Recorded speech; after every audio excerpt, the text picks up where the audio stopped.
नमस्कार, आप सभी का स्वागत है एक बार फिर आज की बड़ी खबरों में। दरअसल बता दें कि भारत में कई बड़ी खबरें निकल के आ रही हैं, जानेंगे एक एक करके विस्तार से। लेकिन उससे पहले यदि आप भी हमारे चैनल पर नए हैं तो इस वीडियो को लाइक कीजिए और देखते रहिए। साथ ही बढ़ते हैं दोस्तों पहले बड़ी खबर की ओर। आपको बता दें कि चीन खतरे से निपटने के लिए भारत ने मिसाइलों से बनाया चक्रव्यूह।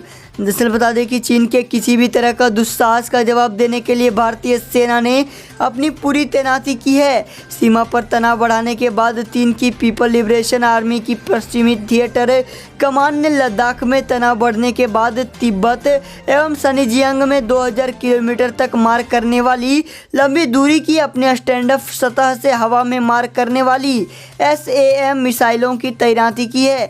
चीन की इस तैयारी को देखते हुए भारत ने भी जवाबी कदम उठाए हैं।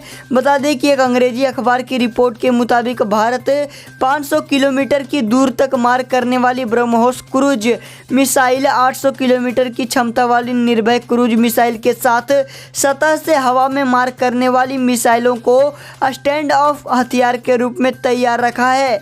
बता दें कि किलोमीटर दूर हवा में निशाना बना सकती है। साथ ही स्टैंड ऑफ हथियार वे मिसाइलें अथवा बम होते हैं जिन्हें एक दूरी से लॉन्च किया जाता है ताकि अग्रिम मोर्चे पर तैनात जवानों को टारगेट एरिया से होने वाले डिफेंसिव फायर से अपना बचाव कर सके। बढ़ते दोस्तों दूसरी बड़ी खबर की ओर। आपको बता दें कि ममता बनर्जी ने केंद्र सरकार पर साधा निशाना, कहा सरकार लोगों के प्रति जवाबदेह है। दरअसल पश्चिम बंगाल की मुख्यमंत्री ममता बनर्जी ने नागरिकों को डेटा प्रदान करने में पारदर्शिता की कमी को लेकर सोमवार को केंद्र सरकार पर निशाना साधा। उन्होंने ट्वीट किया कि international day for universal access to information के लिए सार्वभौमिक पहुंच के लिए अंतर्राष्ट्रीय दिवस है। यह हैरत अंगेज कर देने वाला है कि हालिया संसद सत्र के दौरान भारत सरकार कैसे उजागर हुई।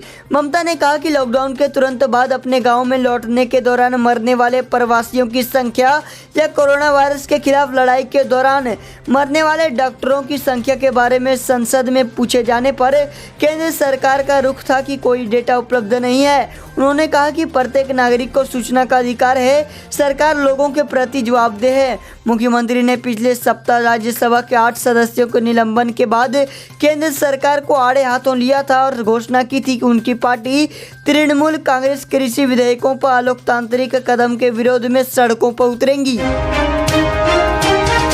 साथ ही बढ़ते हैं अगली बड़ी खबर की ओर। आपको बता दें शायद कर रहे हैं रिटायरमेंट की तैयारी नीतीश कुमार। दरअसल बिहार के मुख्यमंत्री नीतीश कुमार क्या इस बार विधानसभा चुनाव में आखिरी पारी खेल रहे हैं या शायद उन्होंने JDU में उत्तराधिकारी ढूंढना शुरू कर दिया है और शायद ही नीतीश कुमार इस बार के विधानसभा चुनाव के बाद राज्य की राजनीति से खुद को अलग कर लेंगे और शायद ही JDU का BJP में विलय होगा।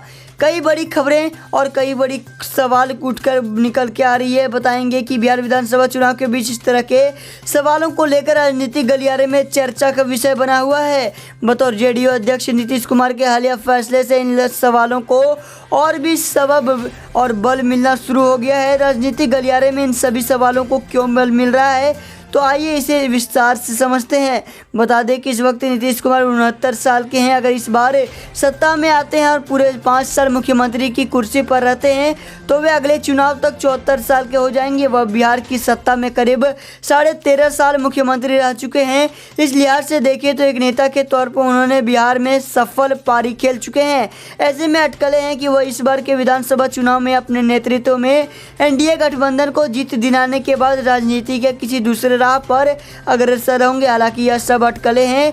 जब तक खुद नीतीश कुमार या उनके कोई करीबी इसका आधिकारिक पुष्टि नहीं कर देते तब तक अटकलें का बाजार गर्म होता रहेगा। इसके अलावा आपको बता दें कि बिहार विधानसभा चुनाव में आचार संहिता की घोषणा के बाद जोड़ तोड़ की राजनीति भी शुरू हो गई है। यहाँ तक कि जो बड़े नेता हैं वे अपने लिए ठिकाना भी ढूंढने लगे हैं। साथ ही बढ़ते हैं अगली बड़ी खबर की ओर। आपको बता दें AC में सफ़र करना अब और होगा महंगा, जानिए रेलवे क्या क्या चार्ज वसूलेगा। दरअसल बता दें कि रेलवे बड़े स्टेशनों पर यूजर फीस वसूलने की तैयारी में है।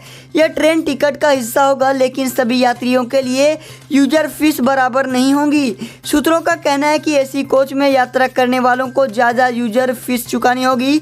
AC 1 में यात्रा करने वालों को 30 रुपये यूजर फीस के तौर पर देने पड़ सकते हैं। हैं। AC2 और AC3 में यात्रा करने वालों के लिए यूजर फीस कम होगी, जबकि स्लीपर क्लास के यात्रियों के लिए मामूली होगी। सूत्रों ने बताया कि मिनिमम यूजर फीस 10 रुपये होगी।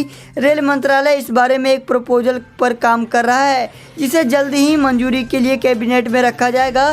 सूत्रों के मुताबिक इस बात पर चर्चा चल रही है कि क्या गैर आरक्षित श्रेणी और उपनगरीय रेल यात्रियों से मिनिमम यूजर फीस वसूली जाए या उन्हें इससे मुक्त रखा जाए।